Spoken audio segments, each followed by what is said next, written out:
Haven Arrest Missionary Baptist Church Union Gospel Presses Sunday School Lesson Number 1, Start of the Summer Quarter, Sunday, June 2nd, 2019.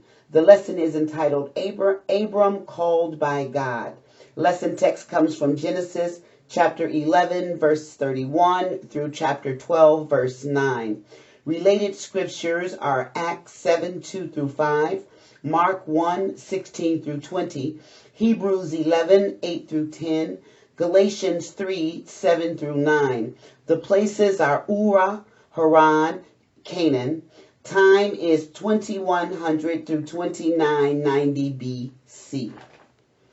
This week we began an exciting unit of study that will demonstrate God's faithfulness to his people. When God prompts us to do something, we can be sure that he will care for us. When finances are running low and we do not know where funds will come from, we can know that God is still in control and that we are never out of his sight. God calls us to a life of faith. He wants us to trust him at all times. Today's aim: facts to show that God is able to use anyone for his glory. Principle: to understand that God is not limited by our limitations. Application: to see that God is worthy of our trust. Illustrating the lesson: sometimes making faith-based decisions is hard, but we must understand that God's ways are perfect. Practical points. 1. Focus on God's promises as you encounter setbacks and delays in pursuing his will. Genesis 11, 31 through 32. 2. Believers who follow God gain infinitely more than they give up. 12:1.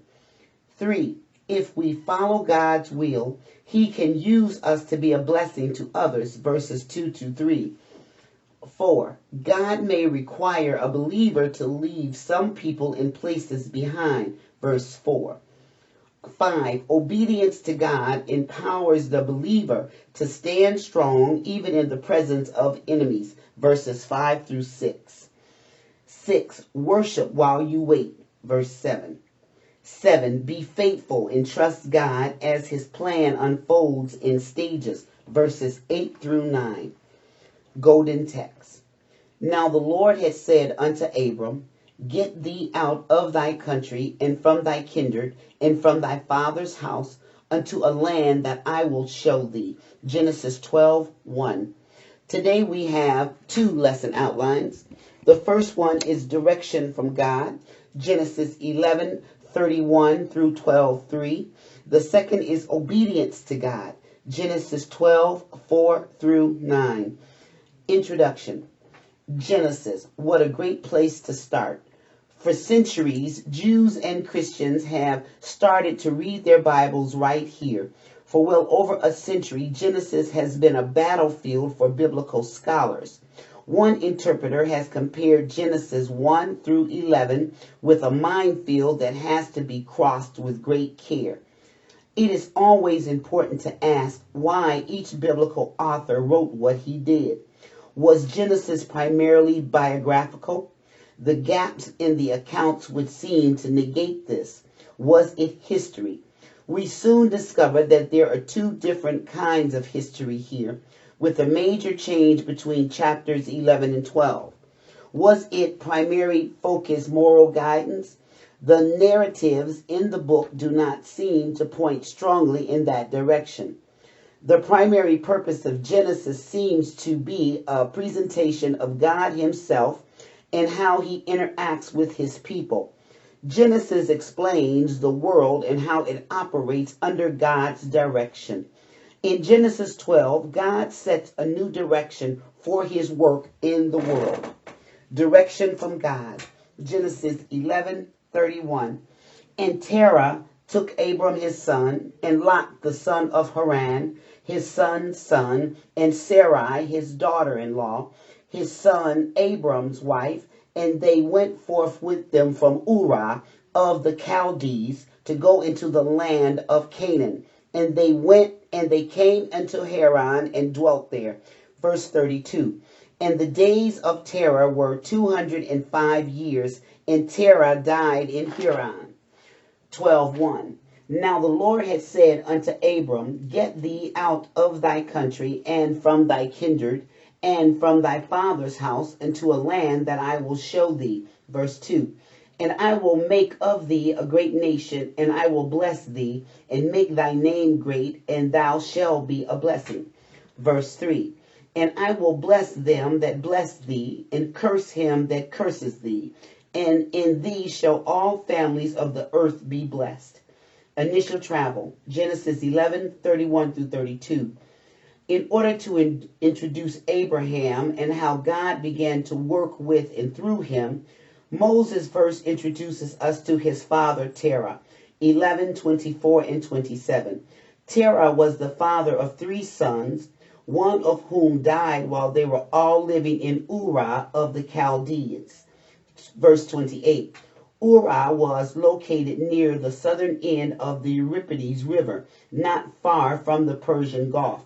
There was much idolatry practiced there, and in his sovereign plan, God determined to move the family away from there to a land he had chosen for them. These verses are worded in such a way that Terah appears to have been the family leader in this move. It is clear in the next paragraph, however, that it was Abram who had been given the direct command from God to leave Ur and go somewhere else. We can only imagine that he told his family what God had instructed him to do, and Terah decided it was best for him to go too. Terah appears here as the leader, most likely because he was still the patriarch of the family. The Bible Knowledge Commentary also makes this suggestion. Perhaps the home of Terah was originally in Haran because many of Terah's ancestors' names are similar to place names in the land of Aran, where the city of Haran was located. If so, then the family had migrated southeast approximately 600 miles to Ur, a capital of Summer. God's call to Abram 12:1 initially came in Ur, and the family then moved to Haran and settled there, 11:31, where Terah died. Terah and Abram were also accompanied on the trek to Haran by Lot, Terah's grandson, and Sarai, Abram's wife. An important fact about Sarai is that she was barren and had no children, 11:30. This information is given in anticipation of how her condition would be dealt with later on. The other important fact here is that Terah died at the age of 205. His death served to prepare the way for Abram to move on. Initial command, Genesis 12:1. A major change in focus for Genesis begins with this verse. The first 11 chapters of the book dealt with the early days of human history, but now the author zeroes in on the early days of God's chosen people, beginning with Abram. God called Abram out of a pagan culture and made some astounding promises to him that became part of the Abrahamic covenant. This significantly important covenant established God's relationship with his people in a unique and permanent way. Abram was told by God to leave his country, his family, and his father's entire household and go to a country God would show him. This meant a departure from everything that was familiar to him and from those who loved him the most. It was a total uprooting from his heritage, leading to a new beginning about which Abram knew nothing. This call came while Abram was still in Ur, before he moved to Haran. Stephen later described it this way. The God of glory appeared unto our father Abraham, and when he was in Mesopotamia, before he dwelled in Charan, and said unto him, Get thee out of thy country and from thy kindred, and come into the land which I shall show thee. Then came he out of the land of Chaldees, and went in Charan, and from thence When his father was dead, he removed him into this land wherein ye now dwell. Acts 7:2-4. Abram's goal was a new land that God chose not to name at this time. All the Lord did was to promise to show it to him. It would be one thing to be told to leave everything that was familiar, including those most loved, but it was an entirely different matter to be told to strike out and go without knowing the end destination. This was surely a test of faith like nothing Abram had ever had to face before. But God knew his heart and knew he could depend on this man to follow his directions and be obedient. Do we ever stop to think about whether God can depend on us to be so completely obedient to his leading?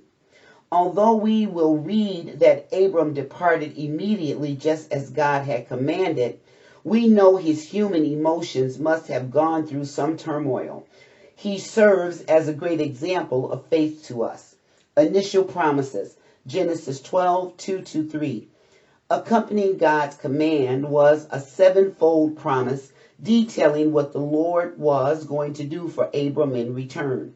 We should note that this covenant is unconditional. That is, it was not dependent on what Abram would do after his initial obedience. The Abrahamic covenant serves as the foundation for all the other covenants given to God's people in later generations. God was going to use Abram to found a new generation. The nation would come through this one man, but it would clearly be God's work. God's 7 promises are as follows. First, God told Abram that he was going to make him the father of a great nation. There were other nations in the world at that time, but God was about to start another one that would be special to him. Second, God said he would bless Abram personally. Abram eventually became a very wealthy man. Third, God said Abram's name would be great. He would be known all over the world. The Hebrew word for great, verse 2, indicates growth, increase, and importance. Fourth, the promise from God is actually in the form of an imperative in the Hebrew language. Abram was to be a blessing. While this was a prediction, it was also a command. It was God's intention that as he did great things for Abram, Abram would be a blessing to the world in which he lived. It was as if God expected this as a return for all he was going to do.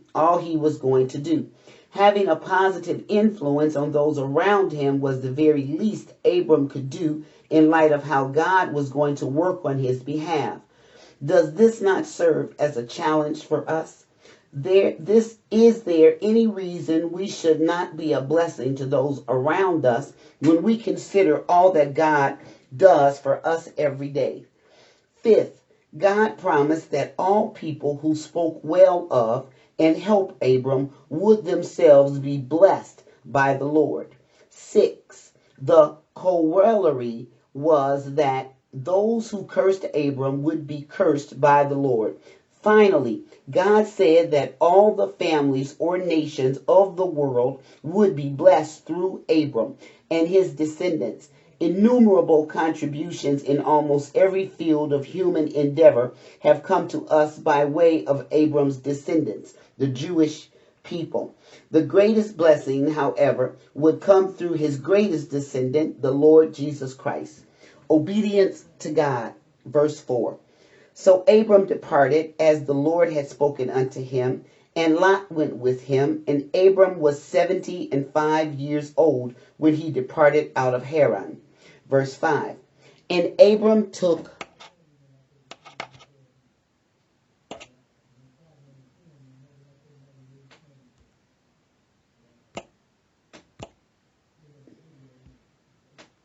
Verse 5. And Abram took Sarai his wife, and Lot his brother's son, and all their substance that they had gathered, and the souls that they had gotten in Haran, and they went forth to go into the land of Canaan. And into the land of Canaan they came. Verse 6. And Abram passed through the land unto the place of Shechem, unto the land of Morah, and the Canaanite was there in the land. Verse 7. And the Lord appeared unto Abram and said, Unto thy seed will I give this land. And there builded he an altar unto the Lord who appeared unto him. Verse 8. And he removed from thence unto a mountain on the east of Bethel, and pitched his tent, having Bethel on the west and Ai on the east. And there he builded an altar unto the Lord, and called upon the name of the Lord. Verse 9. And Abram journeyed, going on still toward the south, leaving Haran. Genesis 12:4 through 5. Abram's initial direction from God had come while he lived in Ur.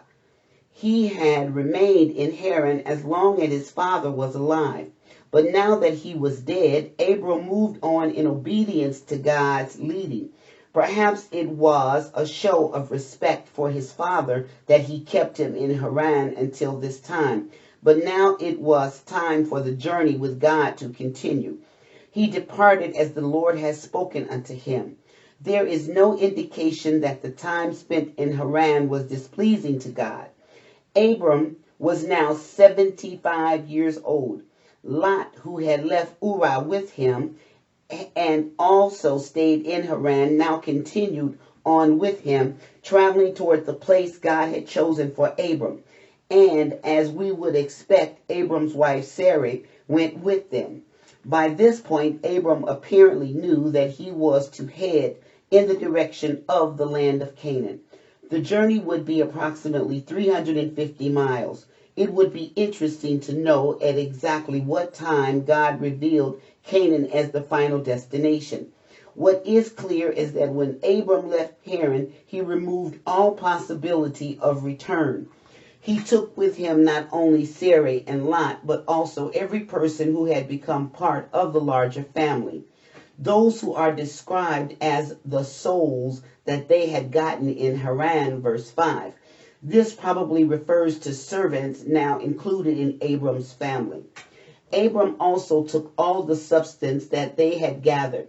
This would have included large herds of cattle and flocks of sheep and goats. We will soon learn that Abram had become a very wealthy man. Verse 5 briefly summarizes the long journey for us, reporting both that they set out toward Canaan and that they arrived there. It is encouraging to know that God orchestrates the lives of his children. When we are willing to be obedient and follow his leading, even when it seems uncertain, we can be confident of being in the right place and doing what God wants. Hearing from God, Genesis 12:6 through 7. Abram traveled until he came through the land unto the place of Shechem. Is an early spelling for Shechem. Shechem was located in almost the exact center of the land, making this a symbolic stop. The city lay in a valley between Mount Ebal and Mount Gerizim. This location symbolically assured Abram that the entire land was to belong to his descendants. Reference to the plain of Morah, verse 6, probably indicates the presence of a cultic teaching center. The word translated plain can also be translated as oak or some other strong tree. The name Morah means teacher, so this could have been a place for proclaiming pagan oracles. The mention of the presence of the Canaanites in the next sentence could be a way of solidifying this thought. God was promising Abram that a land filled with pagans would one day be his. It was in the same location that upon Jacob's return to the land from Syria, many years later, the people gave unto Jacob all the strange gods which were in their hand, and all their earrings which were in their ears, and Jacob hid them under the oak, which was by the Shechem. 35:4. It was here that God made his first appearance to Abram in this land and promised him that it would belong to his descendants. 12:7. The land would no longer belong to the Canaanites. They had lost the right to it because of their depravity. Abram's response was to build an altar to God. In response to God's promise to give Abram the land where he stood, the patriarch built an altar and worshiped Yahweh. This was Abram's characteristic response to God's grace. Abram's altars were more permanent structures than his tents. He continued living as a pilgrim and stranger in a land that he did not yet possess. Hebrews 11:9 through 10. Traveling south. Genesis 12:8 through 9. Abram moved a little further south and came to the mountain between Bethel and Ai. This is the Bethel where Jacob would later meet God and have his dream of the ladder reaching up into heaven, reaffirming to him that the land would belong to his descendants. 28:10 through 15. Ai is where Joshua would later suffer defeat because of the sin of Achan at Jericho, and where he would ultimately experience a great victory. Joshua 7:8. Once he arrived at this place, Abram pitched his tent and built another altar to the Lord. Warren Wiersbe observes, wherever Abram went in the land of Canaan, he was marked by his tent and his altar. Genesis 12:7 through 8, 13:3 through 4, and 18. The tent marked him as a stranger and pilgrim who did not belong to this world. Hebrews 11:9 through 16, 1 Peter 12:11. And the altar marked him as a citizen of heaven who worshiped the true and living God. The fact that Abram called upon God shows that he was public about his relationship with him. It was worship as well as an open declaration to his family of what the Lord meant to him. After this, Abram moved even further south, going toward the Negba, the semi-arid region of southern Canaan. The land was apparently well populated at that time, so he might have been looking for an adequate place for his family, herds, and flocks. He was a nomad in the land, however, and never personally owned anything except the burial place he later bought for Sarah, Genesis 23. Hebrews 11:8 through 10 says that Abram acted by faith as he moved about the land. Questions. 1. Who left Ur of the Chaldees and who appears to have been the family leader? 2. What significant change in focus takes place at the beginning of Genesis 12? 3. What made God's command to leave a particular test of faith for Abram? 4. What kind of covenant was established with Abram? 5. What promise to Abram was also a command? 6. What event freed Abram to leave Haran? Who or how old was he? 7. What did Abram do to make it certain he would not return? 8. Where was Abram's first stop in the land of Canaan? 9. What did Abram do at both of his first two stops in the land? 10. Where did Abram end his travel and what might have been the reason? This concludes the Sunday School lesson for Sunday, June 2nd, 2019. Thank you for listening. God bless.